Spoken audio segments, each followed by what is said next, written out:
नमस्कार। अजय हिंदुस्तानी चैनल पर आपका स्वागत है। चैनल पर अगर नए हैं तो चैनल को सब्सक्राइब करें और बेल आइकन दबाएं ताकि सारे वीडियो आपको मिलते रहें। और आज बात करेंगे करप्शन की। करप्शन मतलब भ्रष्टाचार। भ्रष्टाचार पर जो ईडी कार्रवाई कर रही है, जो जैसे बिहार में जो कल लालू यादव से पूछताछ हुई है, आज तेजस्वी यादव से पूछताछ होगी। और झारखंड के जो मुख्यमंत्री हैं, झारखंड मुक्ति मोर्चा के हेमंत सोरेन, वो मिसिंग है,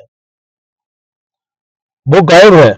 उनको ईडी ढूंढ रही है और वो उनका पता नहीं चल रहा है कि वो कहां पर हैं। ईडी से भाग रहे हैं वो।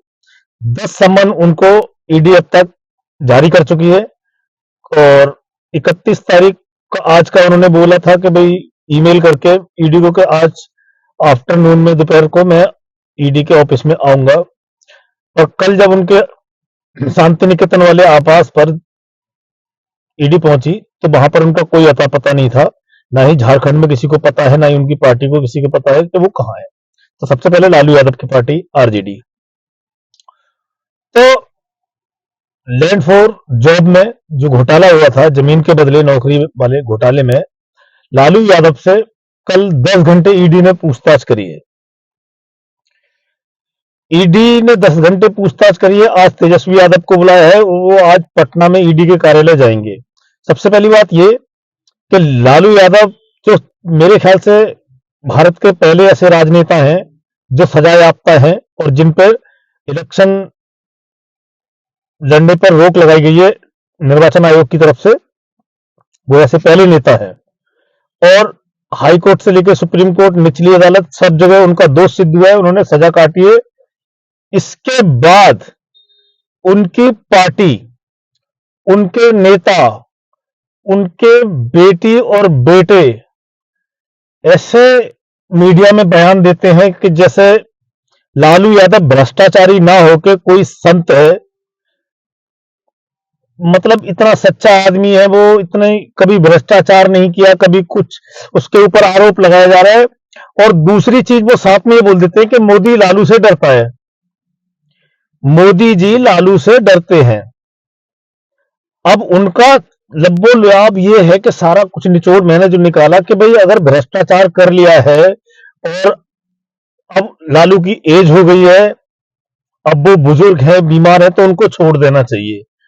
उनके बच्चों को ये शर्म नहीं आती कि वो हराम के पैसे से खा पी के बड़े हुए हैं, उस पैसे से उन्होंने पढ़ाई लिखाई की है, फ्री के पैसे से, जनता का पैसा था जिसपे उनका और उनके पापा का या उनके परिवार का किसी का कोई हक नहीं था।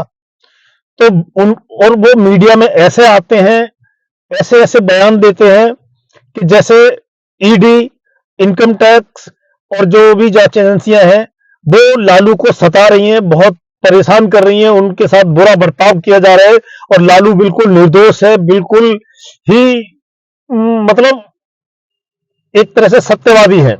उनके बच्चे मीसा भारती तो एक तरह से मीडिया के सामने बोलती है कि भाई अब उनको छोड़ देना चाहिए, वो बुजुर्ग है, किडनी ट्रांसप्लांट हुआ है, उनका बाईपास सर्जरी हुई है, अब उनको दवाई देनी होती है। अरे भाई साहब, दवाई दो, आप सब कुछ कराओ, पर ईडी या सीबीआई या इनकम टैक्स आपको बुलाएगा, आपको जाना पड़ेगा, क्योंकि आपने करप्शन कराया, इस देश का पैसा खाया है आपने, जो गरीबों के हक का पैसा था वो आपने खाया है, तो आपको जाना पड़ेगा। उनकी छोटी बेटी रोहिणी आचार्य, वो बार बार ट्वीट करके बोलती है अगर मेरे पापा को कुछ हुआ तो इसके जिम्मेदार गिरगिट, ईडी, सीबीआई और उसके मालिक होंगे। मतलब उसका जिम्मेदार नीतीश कुमार, ईडी, सीबीआई और केंद्र सरकार है।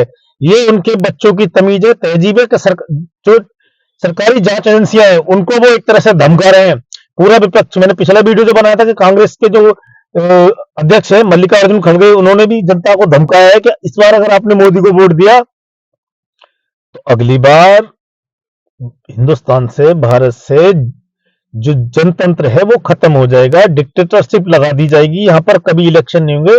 ये लोग अब सीधी सीधी धमकी पर आ गए हैं। आप देखो, आप मेरी बात को अच्छे से समझो। ईडी की टीम पश्चिम बंगाल जाती है शाहजहां शेख के यहां पर रेड करने के लिए। मुख्यमंत्री है पश्चिम बंगाल की ममता बनर्जी, टीएमसी की। ईडी को वहां पीटा जाता है। बिहार में कल लालू जी को बुलाया गया था, ईडी के ऑफिस में, तो बिहार में वो राजनेता उनके जो आरजेडी के हल्ला हंगामा करते हैं। कांग्रेस के राहुल गांधी और सोनिया गांधी को जब बुलाया गया था ईडी ने, वो भी बेल पे है, उनको जब बुलाया गया था कांग्रेस ने दिल्ली में कितना हंगामा किया था। एक तो ये लोग भ्रष्टाचार करते हैं। सुब्बू सोरेन के बेटे हेमंत सोरेन, झारखंड के मौजूदा मुख्यमंत्री, 2 दिन से 3 दिन से लापता है। 10-10 सम्मन उनको भेजे गए, किसी भी सम्मन पे वो हाजिर नहीं होते हैं। और अगर सीबीआई कुछ उनके घर जाती है, कुछ करते हैं, तो फिर उनके भी पार्टी के प्रवक्ता एक आके बोल रहे थे कि ये राजनीतिक बदले की कार्रवाई हो रही है। राजनीतिक बदले की कार्रवाई है तो भाग क्यों रहे हेमंत सोरेन?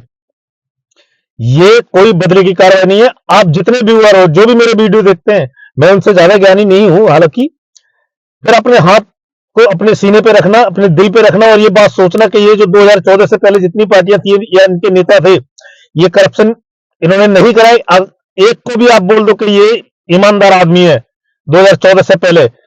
मौजूदा सरकार में कोई बेईमान है क्या है मुझे नहीं पता, जब होगा तब कोई आरोप लगेगा, कोई साबित होगा तब देखेंगे, इसकी भी बात करेंगे, इनको भी नहीं छोड़ा जाएगा। पर जो 2014 से पहले सरकार में थे, चाहे बिहार में थे, यूपी में थे, सेंटर में थे, झारखंड में थे या महाराष्ट्र में थे, शरद पवार से लेके आम आदमी पार्टी के केजरीवाल तक को कितने सम्मन जारी हुए हैं। कभी ईडी से ही उल्टा सवाल पूछ रहे हैं कि भाई ईडी बताए हमको। मतलब एक तो आप गलत काम करो, करप्शन करो, भ्रष्टाचार करो, उसके बाद जांच एजेंसी आए तो उसको मारो, उसको धमकी दो और उसी से सवाल पूछो। ये लालू यादव के बच्चे, ये करप्ट परिवार से, जो राजनेता जो अपने आप को गरीबों का मसीहा बोलता है, दबे कुचले की पार्टी बोलता था, लोहियावादी बोलता है, समाजवादी अपने आप को बोलता है, अरबपति कैसे बन गए गरीबों और दबे कुचले लोगों की बात करते करते। ये कैसे खुद अरबपति बन गए, इस बात का किसी को ज्ञान है? मायावती दलित, अनुसूचित जाति और जनजाति, दबे कुचले शोषित लोगों की बात करते करते कब अरबपति बन गई, कभी आपने सोचा है? अरबों खरबों की इन्होंने दौलत जमा कर ली, कहां से कर ली? इनकी कोई बिजनेस है, इनका कोई क्या है, कहां क्या सोर्स है इनकम का, किसी को नहीं पता है। सारे मिले हुए थे, अब कार्रवाई हो रही है तो चीखें निकल रही है। ऊपर से सारे के सारे नेता आके बोलते हैं कि मोदी बदले की कार्रवाई कर रहे हैं और मोदी हमसे डरते हैं। जिसने भ्रष्टाचार किया है उसको सरेंडर करना चाहिए। अगर आप सही हो तो कोर्ट आपको जमानत देगा। मोदी, बेशक मैं मान सकता हूं कि मोदी गलत हो सकता है, बीजेपी गलत हो सकती है, सीबीआई गलत हो सकती है, ईडी गलत हो सकती है, इनकम टैक्स डिपार्टमेंट भी गलत हो सकता है, सारी दुनिया गलत हो सकती है, पर भारतीय कोर्ट, भारतीय संविधान, भारत का हाई कोर्ट, भारत का सुप्रीम कोर्ट, ये कभी गलत नहीं है। अगर आप निर्दोष हैं, आपने कुछ नहीं किया है तो जाओ कोर्ट। आपके पास लंबी चौड़ी वकीलों की फौज है, कपिल सिब्बल से लेकर अभिषेक मनु सिंघवी, सलमान खुर्शीद, एक से एक बड़ा वकील है, जो एक तारीख के 10-10 लाख, 20-20 लाख, 50-50 लाख रुपए लेते हैं एक हायरिंग जाने के। तो आप उनको लेके जाओ, आपको बेल मिलेगी, आपको जमानत मिलेगी, और बीजेपी को गलत साबित कर दो। मैं भी आपके साथ खड़ा हूं। बीजेपी को झूठा साबित करो, मोदी को झूठा साबित करो, ईडी और सीबीआई, इनकम टैक्स, इन सबको झूठा साबित करो। मैं भी आपके सपोर्ट में खड़ा हूं कि भाई ये जो लोग कर रहे हैं ये गलत। मैं भी बोलूंगा इस चीज को, और आप अपने निर्दोष होने का सबूत दो। वहां जाके आप कोर्ट में जाओ, कोर्ट में बात करो, ईडी सीबीआई इनकम टैक्स का सामना करो, पब्लिक को बताओ। नहीं तो जनता में गलत परसेप्शन जा रहा है आपके लिए, आपकी गलत छवि बन रही है। आप जाके ईडी सीबीआई से जाके उनके सवालों का जवाब दो, अपनी छवि बचाओ। मैं भी आपके साथ खड़ा हूं, पर आपने भ्रष्टाचार किया है, आपने गलत किया है, इसीलिए आप भाग रहे हो। धमकियां दी जा रही है ईडी और सीबीआई को और मोदी को। लालू यादव के बच्चे तेजस्वी यादव और तेज प्रताप यादव, ये भी धमकियां देते हैं। आप मेरी बात को सब व्यूअर्स समझ लो कि ये भ्रष्टाचारी हैं, ये करप्शन करके बैठे, हजारों लाखों करोड़ रुपए इन्होंने दबाया हुआ है। अब इनको खाने को नहीं मिल रहा है, बिलबिला रहे हैं, पछता रहे हैं कि भाई अब बीजेपी आ गई है, अब क्या कर सकते हैं।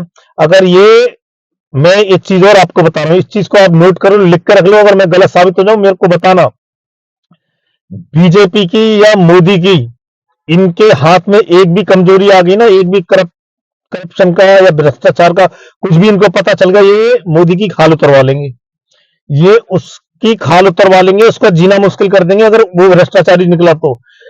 पर इनके साथ दिक्कत यह है कि ये कुछ कर ही नहीं पा रहे हैं। उधर सरकार पे कोई आरोप नहीं लगा है, 10 साल होने वाले हैं, कोई करप्शन का आरोप नहीं है, कोई भ्रष्टाचार का आरोप नहीं लगा, और जब लगाए तो इन्होंने कोर्ट में माफी मांगी है, अपनी गलती मानी है, तो इसलिए ये परेशान है और जो जिसने खाया है उसको निकालना पड़ेगा, कोर्ट का सामना करना पड़ेगा। कोर्ट नहीं बिके हैं अभी भी, संविधान है इस देश में, अदालतें हैं, वो आपका फैसला करेंगी।